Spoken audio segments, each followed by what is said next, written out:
भजन संहिता 51 निकालेंगे इसी तरह से, कुछ भी चेंज नहीं करेंगे। अपने हाथों को उठाओ अगर आप चाहते हो कि खुदावंद की ग्लोरी, उसकी महिमा आपके जीवन में आए। अगर जा चुकी है तो फिर से वापस आए और खुदावंद की ग्लोरी रिस्टोर हो, उसकी प्रेजेंस, उसकी हुजूरी आपकी जिंदगी में वापस आए। बड़े बड़े राज्य मिट गए जब खुदावंद की प्रेजेंस वहां से चली गई। वहां परमेश्वर के गिफ्ट तो थे लेकिन परमेश्वर की हुजूरी नहीं थी, क्योंकि परमेश्वर के वरदान और परमेश्वर की उपस्थिति ये दोनों अलग अलग चीजें हैं।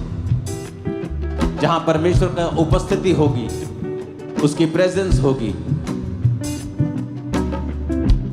वो राज्य लंबा जाते हैं। उनके विषय में परमेश्वर पीढ़ियों दर पीढ़ियों सोचता है। उसने कहा दाऊद को कि मैं तेरे घराने के बीच से इस राज्य को जिंदा रखूंगा,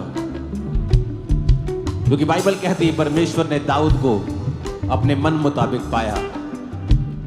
अपने हाथों को उठाकर जब क्वायर इस भजन संहिता को इस शाम को गाएगी, या 51 आप पढ़ेंगे क्वायर और हम सब कलीसिया आप इसे ऊंची आवाज में घोषित करेंगे।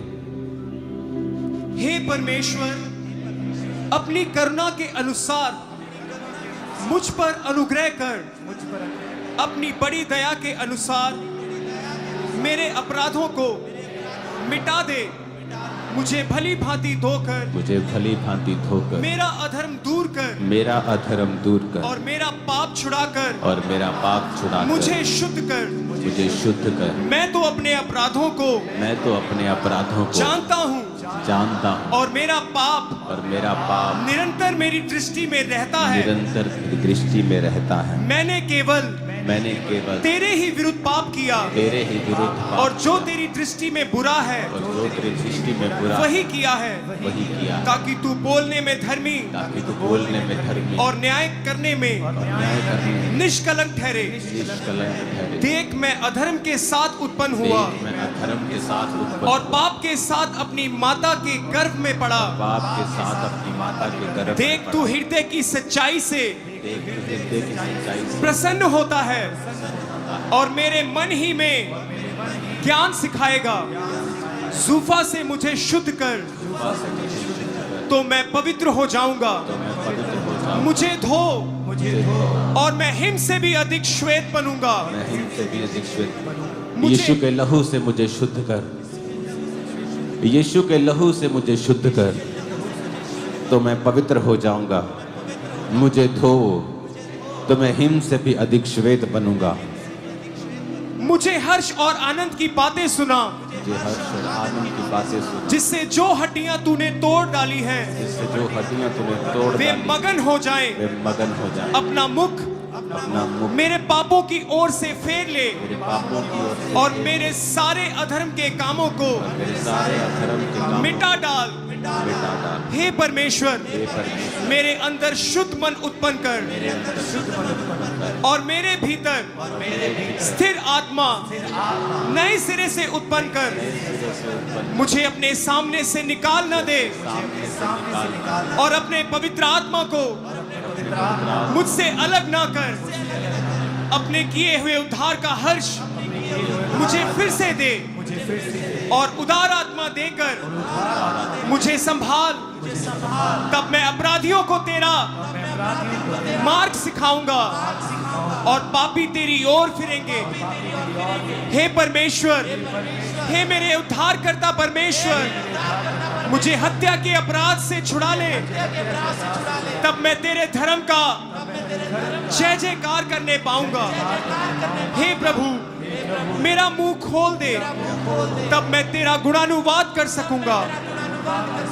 क्योंकि तू मेल बलि से प्रसन्न नहीं होता, नहीं तो मैं देता होम बलि से भी तू प्रसन्न नहीं होता। टूटा मन परमेश्वर के योग्य बलिदान है। हे परमेश्वर, तू टूटे और पिसे हुए मन को तुच्छ नहीं जानता। प्रसन्न होकर सिय्योन की भलाई कर, यरूशलेम की शहरपनाह को तू बना। तब तू धर्म के बलिदानों से अर्थात सर्वांग पशुओं के होम बलि से प्रसन्न होगा। तब लोग तेरी वेदी पर बैल चढ़ाएंगे। अपने हाथों को उठाओ, फिर से कहो, हे परमेश्वर, हे मेरे उद्धारकर्ता परमेश्वर, मुझे हत्या के अपराध से छुड़ा ले। अपने हाथों को उठाओ। आपका अपराध हत्या नहीं है, किसी का कुछ है, किसी का कुछ है। अपने पापों को याद करके उस पाप का नाम लो और परमेश्वर को बोलो वो आपको छुड़ाए और वो आपको शुद्ध करे। जब मैं बोलूंगा हत्या के अपराध से, आप अपने जीवन के गुनाहों को बोलेंगे और कहेंगे प्रभु आपको छुड़ाए।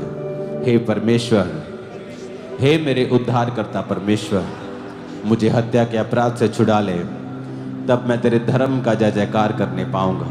हे प्रभु, मेरा मुंह खोल दे, तब मैं तेरा गुणानुवाद कर सकूंगा। क्योंकि तू मेल बलि से प्रसन्न नहीं होता, नहीं तो मैं देता। होम बलि से भी तू प्रसन्न नहीं होता। टूटा मन परमेश्वर के योग्य बलिदान है। हे परमेश्वर, तू टूटे हुए और पिसे हुए मन को तुच्छ नहीं जानता।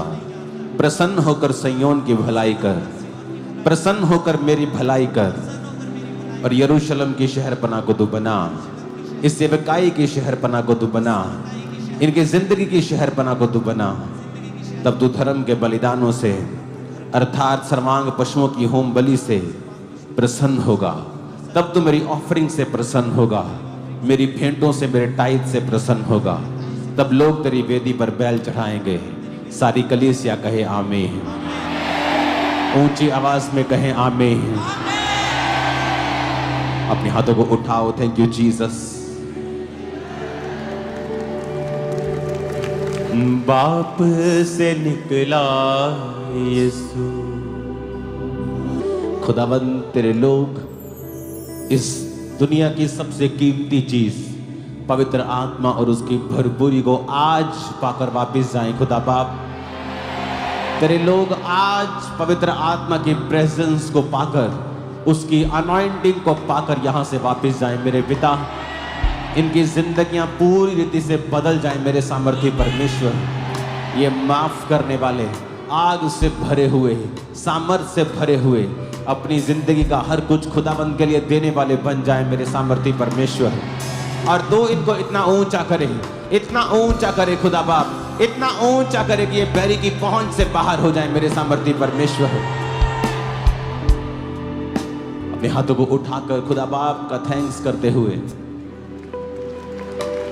और मेरा परमेश्वर, आपकी हर तरीके की मानसिक, आपकी हर तरीके की शारीरिक बीमारी को, हर ट्रबल को आज फायर से जला के भस्म कर दे। और आज आपकी लाइफ के ऊपर मैं घोषणा करता हूं एक नई गुड न्यूज की, एक नई लाइफ की, एक नई एनर्जी की, एक नई ताकत की, एक नई ब्लेसिंग की। In the name of Jesus, आमीन। ऊंचाई आशीष हमारी है चर्च, आमीन। ऊंचाई आशीष हमारी है चर्च।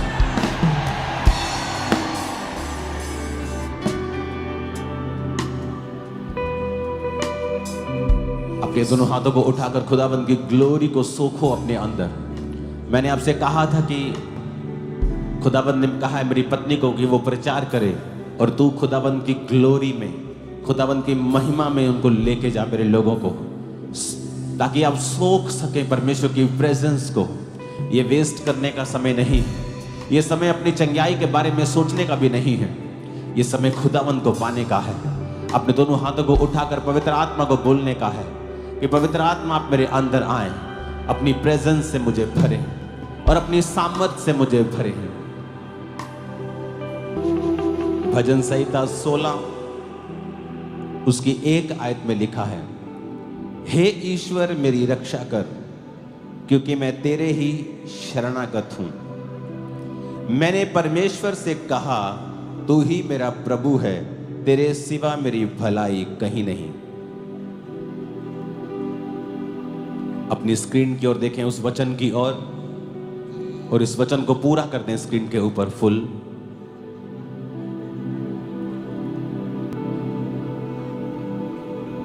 मैंने परमेश्वर से कहा, बोलो मैंने परमेश्वर से कहा, तू ही मेरा प्रभु है, तेरे सिवा मेरी भलाई कहीं नहीं। हे ईश्वर मेरी रक्षा कर, क्योंकि मैं तेरा ही शरणागत हूं। मैं तेरे ही शरणागत हूं।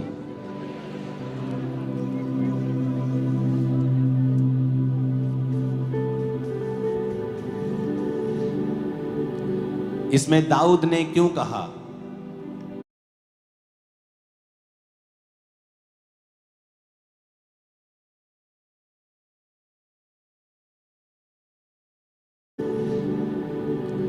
इसमें दाऊद ने क्यों कहा? यह दर्शाता है एक व्यक्ति का परमेश्वर के ऊपर निर्भरता।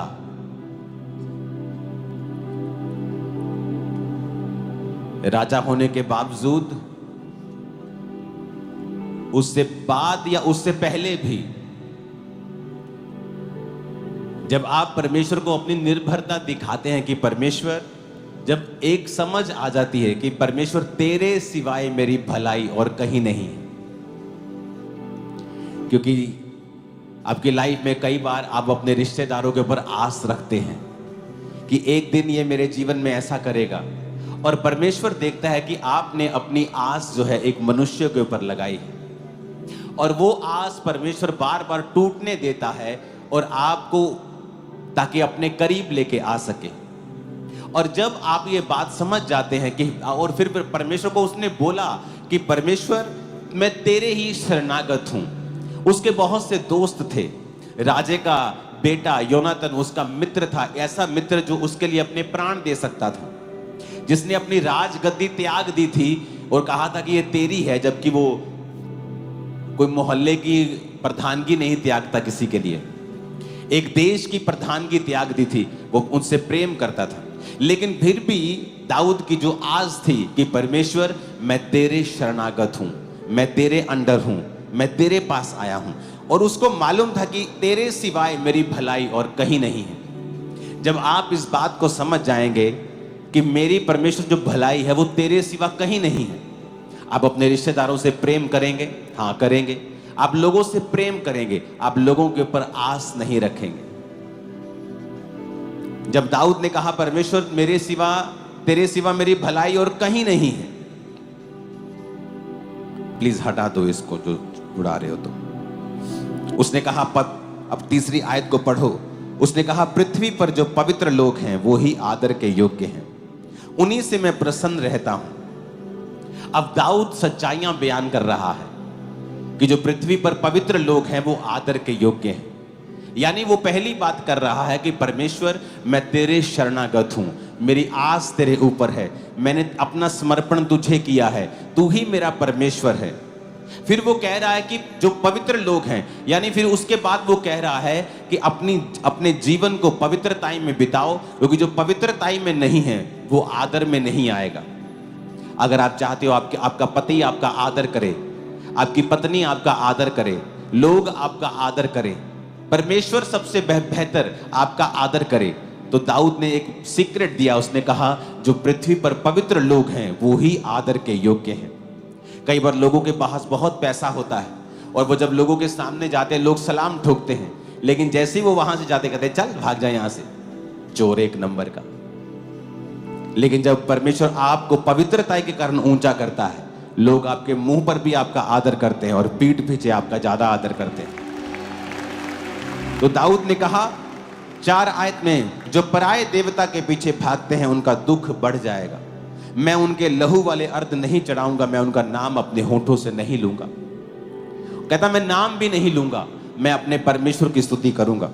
5 आयत में लिखा, यहोवा मेरा भाग और मेरे कटोरे का हिस्सा है, मेरे भाग को तू स्थिर रखता है। कहता तू मेरा भाग है परमेश्वर, मेरा हिस्सा तू है। फिर कहता मेरे भाग को तू स्थिर रखता है।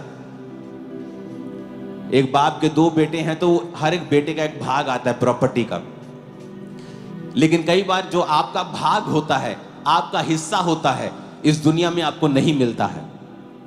लेडीज कंप्लेंट करती हैं, मैं सुंदर हूं, मैं बहुत ही चालाक हूं, मैं बड़ी अच्छी हूं, लेकिन मुझे ऐसा पति नहीं मिला।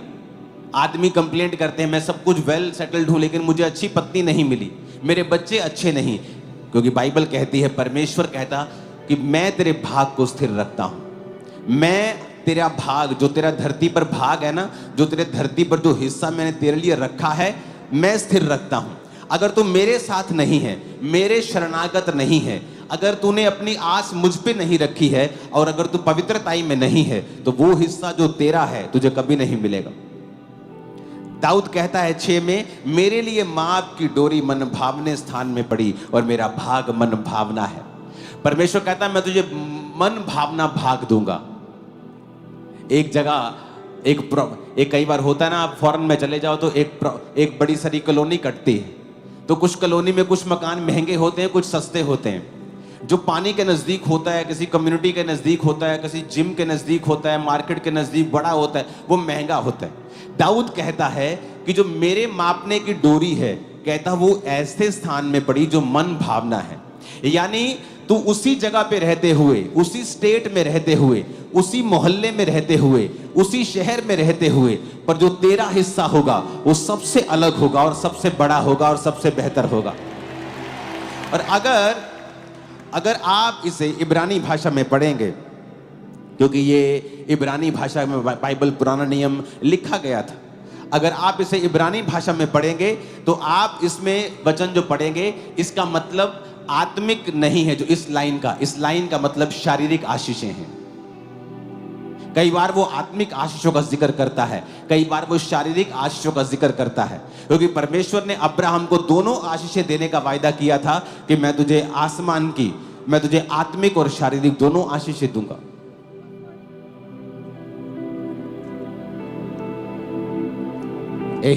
बैठ जाओ। अपने पड़ोसी को बोलो, मेरे लिए माप की डोरी मन भावने स्थान में पड़ी और मेरा भाग, नहीं, डिक्लेयर करो, मेरा भाग मन भावना है। नहीं, ये मजा नहीं आया, डिक्लेयर करो इसे जरा। आमीन। कहता मेरा भाग मन भावना है। सेम जगह, सेम मोहल्ला, सेम नगर, सेम स्टेट, पर कहता जो मेरा भाग है वो मन भावना है। ये परमेश्वर के लोगों का हिस्सा है। किनका? जिनका शरण, जो खुदावन के शरणागत हैं, जो एक ही परमेश्वर को मानते हैं, जिन्होंने अंदर से ठान लिया है, जो समझ चुके हैं कि परमेश्वर तेरे सिवा मेरी भलाई और कहीं नहीं है, जो पवित्रताई में चल रहे हैं, जिनका परमेश्वर सिर्फ एक है, जिनके होंठों पर सिर्फ परमेश्वर का नाम है। वो कहते हैं कि फिर मेरे कटोरे का जो हिस्सा है, मेरा भाग है, उसको परमेश्वर स्थिर रखेगा और मेरा भाग मन भावना होगा। मन भावना। सारे बोलेंगे वाओ, आपके जैसी ब्लेसिंग हमें भी चाहिए, आपके जैसी ये चीज हमें भी चाहिए। आपका हिस्सा ऐसा होगा इन जीसस नेम। 7 आयत में लिखा है, मैं यहोवा को धन्य कहता हूं। आपके मुंह से परमेश्वर की स्तुति निकला करेगी, आप परमेश्वर को धन्य कहा करेंगे, क्योंकि आपने खुदाबंद की बेहतरी को, उसकी ब्लेसिंग को देखा होगा।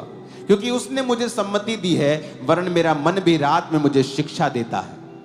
आप देखेंगे जब आप परमेश्वर के वचनों पे चलना शुरू करते हैं, आप कई बार अकेले बैठे होते हैं और परमेश्वर आपसे बात करना शुरू करता है। आपका मन आपको शिक्षा देता है कैसे बेहतर करना है अपनी जिंदगी को, कौन से पाप हैं, कौन सी कमियां हैं जिनको अपनी जिंदगी से निकालना है। कहते तेरा मन भी रात को तुझे शिक्षा देगा जब तू परमेश्वर के साथ जुड़ा हुआ होगा, जब तू रोज वचन को पढ़ेगा, परमेश्वर के साथ समय को बिताएगा, अपनी आस खुदा पे रखेगा, तेरा मन रात को तुझे शिक्षा देगा। 8 आयत में लिखा है, मैंने यहोवा को निरंतर अपने सम्मुख रखा है, इसलिए कि वह मेरे दाहिने हाथ रहता है, मैं कभी ना डगमगाऊंगा। मेरा हृदय आनंदित, मेरी आत्मा मगन हुई और मेरा शरीर भी चैन से रहेगा। कहता मैंने यहोवा को निरंतर अपने सम्मुख रखा है। कोई परमेश्वर को अपने सामने कैसे रख सकता है? यह कोई कुर्सी थोड़ी है कि आपने सामने रख दी, या कोई चीज थोड़ी है कि आपने अपने सामने रख दी। इसका मतलब है परमेश्वर को सम्मुख जानकर सारे काम करना। आप एक जॉब प्लेस पे हैं, आप एक नौकरी कर रहे हैं, आप बिजनेस कर रहे हैं, और जब वहां आप चोरी करते होंगे, इसका मतलब यहोवा आपने अपने सम्मुख नहीं रखा है। अगर आपके सम्मुख आप यहोवा को जान के चलेंगे, आप चोरी करते हुए डगमगाएंगे, आपके हाथ कांपेंगे। आप व्यभिचार का मैसेज करते करते आपका दिल कांपेगा, क्योंकि आपने परमेश्वर को अपने अगर सामने रखा है तो। लेकिन कई समय तक आप परमेश्वर को साइड कर देते हैं कि अब तू मुझे नहीं चाहिए, और फिर आप अपने काम करते हैं जो नहीं करने चाहिए। इसलिए बाइबल कहती है, परमेश्वर ने कहा मेरा हृदय आनंदित, दाऊद कहता मेरा हृदय आनंदित रहेगा। बहुत से लोग हैं जो आनंदित नहीं हैं अपनी जिंदगियों से, खुदावन का आनंद उनके ऊपर नहीं है। कहता मेरी आत्मा मगन है और मेरा शरीर भी चैन से रहेगा, मेरी बॉडी हील रहेगी, मेरी सोल आनंदित रहेगी, प्राण मेरा।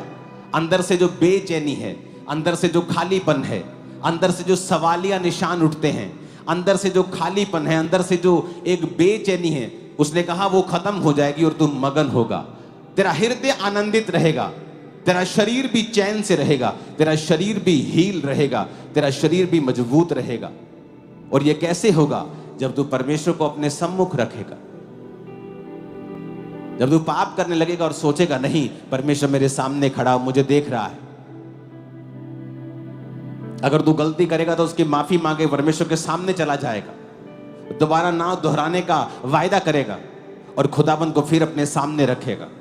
अपने जीवन में तू चलेगा परमेश्वर को सामने जानकर, बिजनेस करेगा सामने रख के, जॉब करेगा सामने रख के, सेवा करेगा सामने रख के।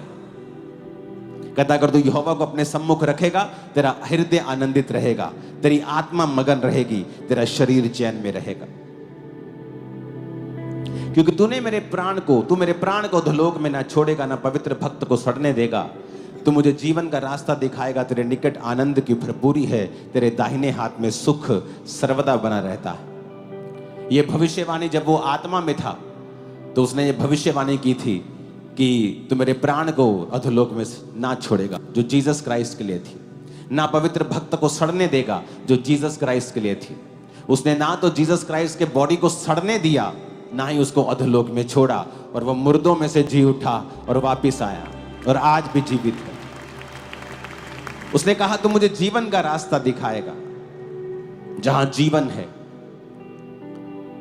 आपकी आंखें आपको धोखा देती हैं। अब्राहम ने कहा लूत देख ले क्या चाहिए, उसको हरी हरी चारगाह दिखी, हरी हरी हरी, वेरी नाइस।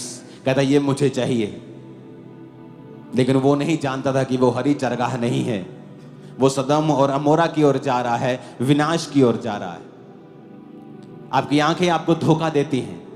परमेश्वर ने कहा अगर तू मेरे साथ वफादार होगा तो मैं तुझे जीवन का रास्ता दिखाऊंगा। मैं तुझे दिखाऊंगा कि जीवन का रास्ता, सही रास्ता क्या है। तेरे बिजनेस में, तेरी जॉब में, तेरे फाइनेंस में, तेरी फैमिली में, तेरी सेवकाई में, तेरी सेहत के लिए मैं तुझे रास्ता दिखाऊंगा। तेरे निकट आनंद की भरपूरी है, तेरे दाहिने हाथ में सुख सर्वदा बना रहता है। अगर उसके निकट रहेंगे तो आनंदित रहेंगे। दाहिने हाथ का मतलब है परमेश्वर के साथ राइट होकर चलना, सही होकर चलना। जब भी दाहिने हाथ का जिक्र आता है तो इसका मतलब है right standing with God. Righteousness का मतलब है राइट स्टैंडिंग विद गॉड। दाहिने हाथ का मतलब है खुदा के साथ सही चलना। जब आप परमेश्वर के साथ सही चलते हैं, सब कुछ सही करते हैं, दाहिने हाथ खड़े होते हैं, यानी प्रभु के साथ सहमत होते हैं, तो उसने कहा सुख उसके दाहिने हाथ में सर्वदा बना रहता है। कोई क्रिश्चियन आपको नहीं मिलेगा, रियल क्रिश्चियन, आज दुखी सुखी, फिर कल दुखी, फिर परसों सुखी। आपको हमेशा वो सुखी मिलेगा। परीक्षा में वो हो सकता है, लेकिन सुख उसको छोड़ के कभी नहीं जाएगा। ये आपका और मेरा हिस्सा है। आमीन। साथ चाहिए मेरे को चर्च, साथ चाहिए। आमीन। ऊंची आवाज में